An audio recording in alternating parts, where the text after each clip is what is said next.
So yeah నాకు సుకుమార్ గారి cinema కానివ్వండి, ఇప్పుడు ఇప్పుడు ఇప్పుడు రాజమౌళి గారు కానివ్వండి, వీళ్ళందరితో పని చేయడమే అక్కడే లెర్నింగ్.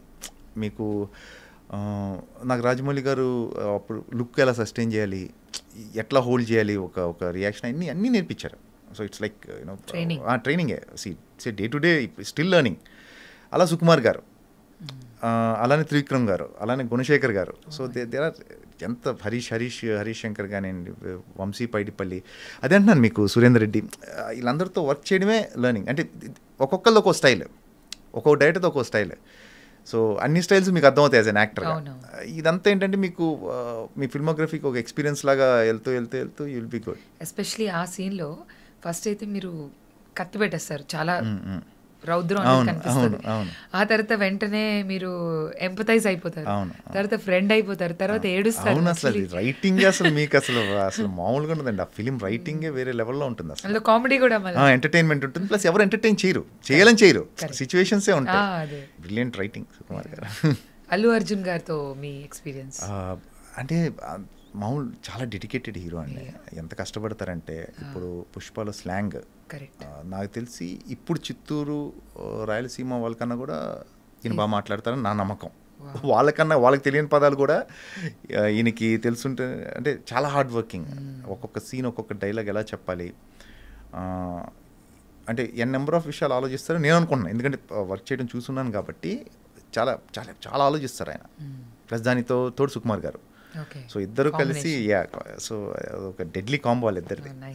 అంటే ట్రస్ట్, మ్యూచువల్ ట్రస్ట్ ఉంటుంది చూసారా, ఒక యాక్టర్ డైరెక్టర్ హీరోకి ఒక డైరెక్టర్కి ఉండాల్సిన ట్రస్ట్, అది నాకు తెలిసి 100% ఒకరినొకరు బాగా నమ్ముతారు. So your role in Pushpa 2, we're all waiting to get some ఏదైనా మంచి పుష్ప 2 గురించి ఏదైనా మంచి మాట చెప్పండి.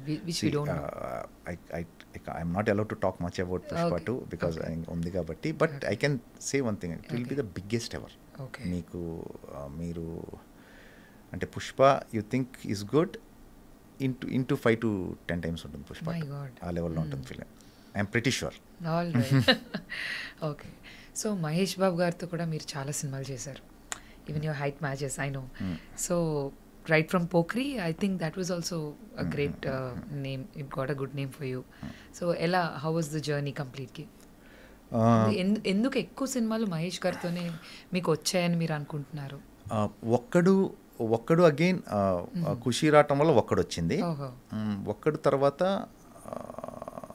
అతడు ఒక రకంగా త్రివిక్రమ్ గారికి, అంటే ఒక రకంగా త్రివిక్రమ్ గారు చెప్పింది మహేష్ గారే.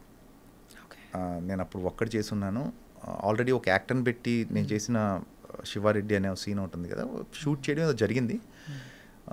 అదే నచ్చకో లేకపోతే ఏదో సమ్ ఇష్యూ నేను చేశాను.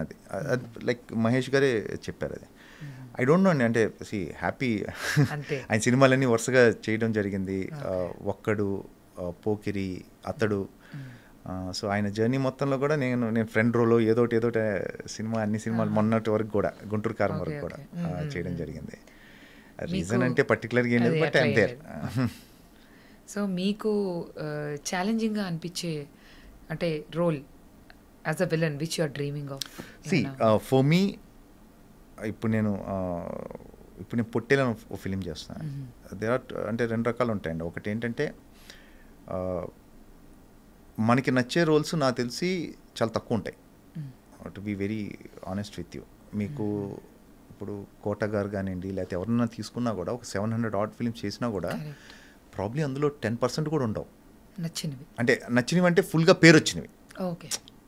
అంటే అదో ప్రాసెస్, జర్నీ, బట్ బాగా ఇంపాక్ట్ఫుల్ రోల్స్ కోట గారు చేసినాయి అంటే ఒక 50 ఉంటాయేమో అందులో, అంతకన్నా ఉండవు. సో అలాంటి రోల్స్ ఎదుగుతున్నాను నేను. ఆ ప్రాసెస్లో ఏంటంటే నాకు ఈ మధ్యకాలం నేను చేసిన దాంట్లో పొట్టేలను ఫిలిం చేశాను. చాలా మంచి రోలు, బాగా రాశాడు సాహిత్ అని చెప్పేసి. ఇంతకుముందు సవైన ఫిలిం చేశాడు. సో ఐఎమ్ లుకింగ్ ఆఫ్, అంటే వీళ్ళ కొత్త డైరెక్టర్స్ కోసం చూస్తున్నాను నేను. అంటే వాళ్ళు కొత్త ఇన్నోవేటివ్ థాట్గా వస్తారు, కొత్త రైటింగ్తో వస్తారు, మనం కొత్తగా ఉంటాం యాజ్ అన్ యాక్టర్గా అని వచ్చిన స్వార్థం.